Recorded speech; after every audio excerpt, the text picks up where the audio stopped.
I'm staring into this infinite road, and it's a road I've seen before. The trail in Utah going to Nevada, I've done many times. And I'm looking into the infinity point on this trail, and I'm thinking, what lies beyond? Is this gonna be different? Am I prepared?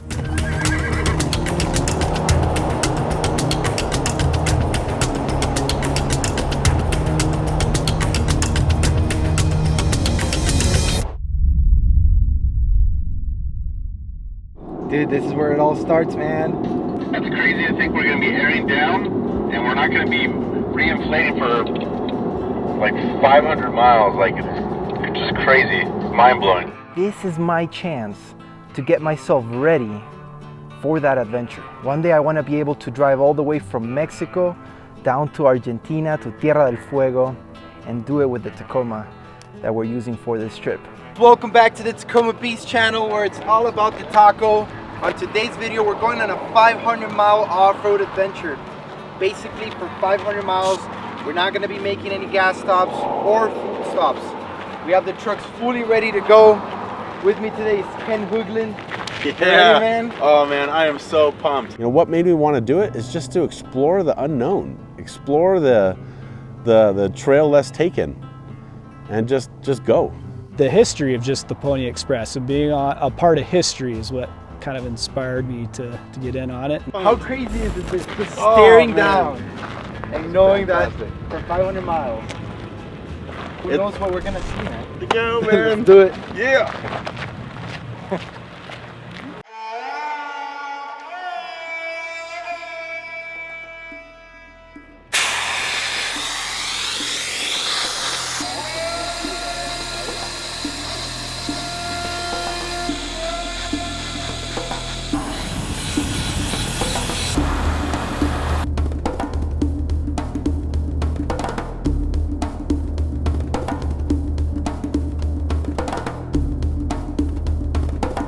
As I'm starting this trip, my biggest fear is, did I prepare my truck enough? Will it perform? I have 117,000 miles on my truck. Will I make it to the other side? Expect the best, but you need to be prepared for the worst. You know, you could be stuck out here for days. You know, maybe worst case scenario, both trucks break down and we're walking 100 miles before we can get to civilization.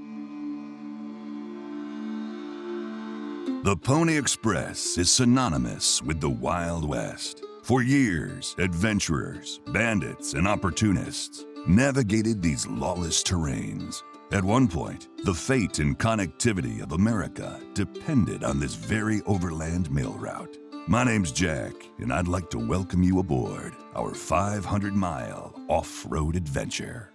Dude, you're gonna want to kill me. We did not fill up my water tanks. I did not fill up the water tanks. Oh my God, dude. This morning we were supposed to fill up. That was the one thing I had to do that morning. Jeez, Mateo, like what the hell, man? Like, get your shit together. Turn on your 40. I'm so disappointed in myself, dude. Game plan right here. So as you guys can see right here on the map, we're gonna be basically traveling for 4 to 5 hours, and there's a possibility that we can get some water at this fish spring. Let's do it. I dropped the ball on that one, man. I'm sorry.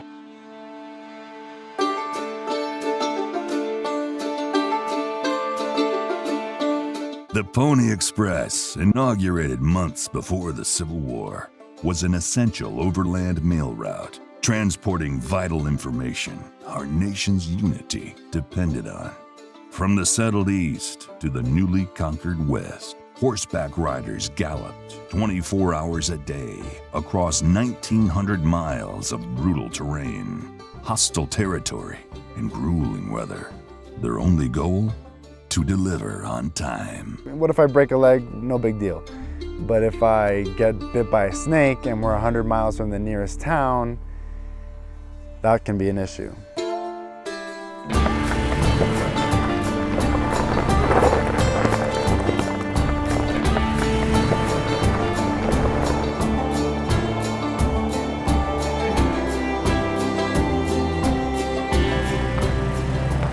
All right, 3 hours in, we officially ran out of signal.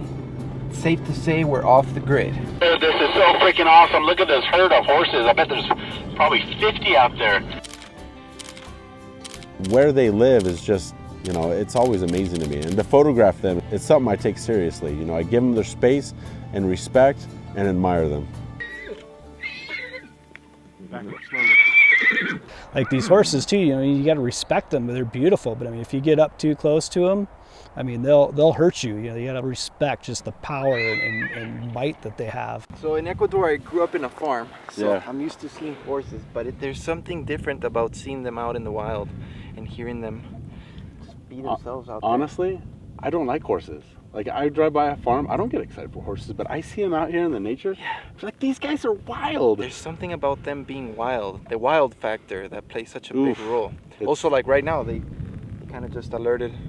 Alerted each They other. were very territorial. Active. Yeah. They were like, hey, Back up. and we weren't even that close. We were really far away with Yeah. this huge lens, but they let us know, keep your distance, man. Oh, And immediately yeah. we got it. We were like, Oh, yeah. okay.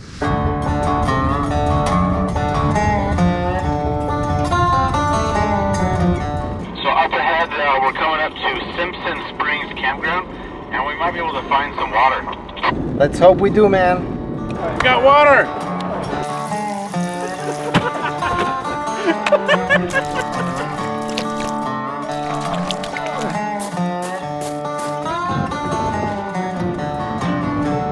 Right now we're going around 40 miles per hour. Let's see how much we're doing in miles per gallon. Ooh, we're doing 10.6 miles to the gallon, which is 2 miles less than what I had calculated.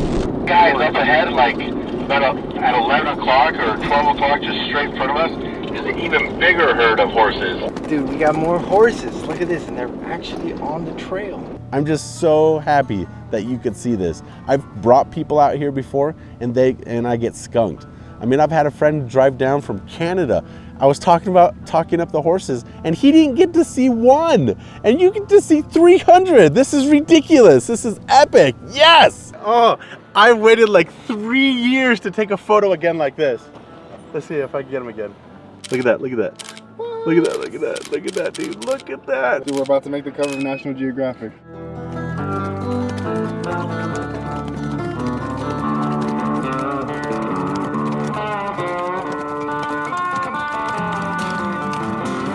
That was pretty wild. Did you like seeing horses like that? Bro, that was amazing. There's something about it, right? Like Yeah. it's all like hyped up. Yeah. They're free. They're free. They're free. They're free. 1845, 15 years before the construction of the Pony Express. This is what the United States looked like. James K. Polk was running for presidency with a strong message of manifest destiny. The idea that Americans had a God-given duty to expand westward and settle North America from sea to shining sea.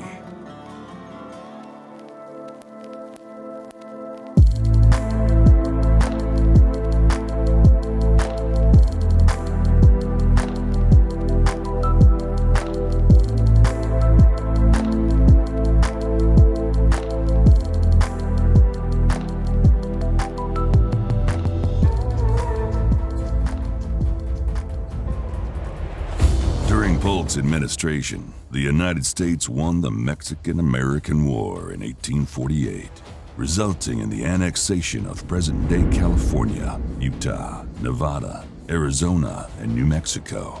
Americans with a strong desire to fulfill their manifest destiny pushed forward and settled the new territories, mainly California, for its promise of riches during the gold rush.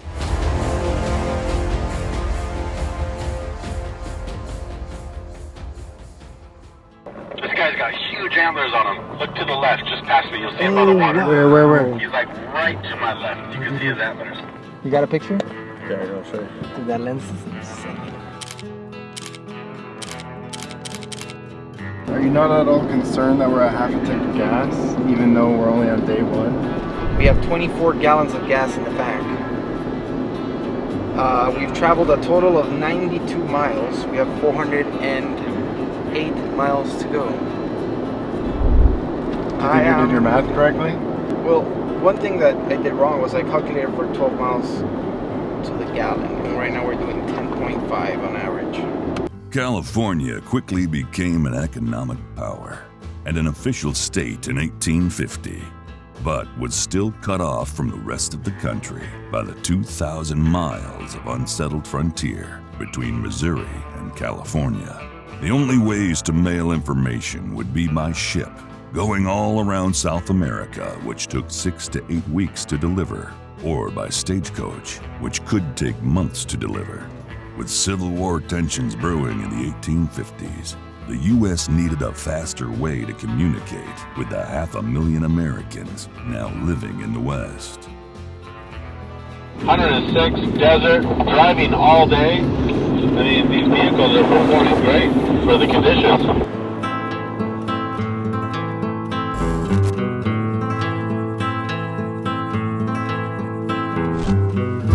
Found our camp spot. Right now we're gonna set up camp. We're gonna start cooking. I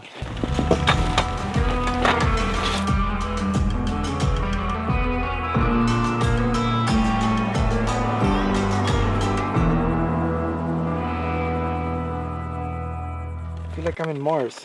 Look at this. It sounds so... Have you ever heard lasagna that sounds like this? You ready to have shrimp? I'm ready to have shrimp. You're starving, man.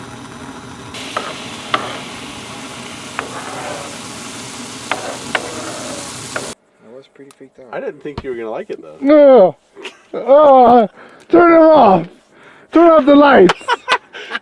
Turn them off right now! Oh my god! Oh my god! Put a camera on David. Dude, that's... I told you not to turn this on. Oh, it looks so good on camera. I told you not to turn that on. Oh. Alright, I'm calling it a night. Alright, we'll talk about it tomorrow, I guess. Have a good night. Thanks, David.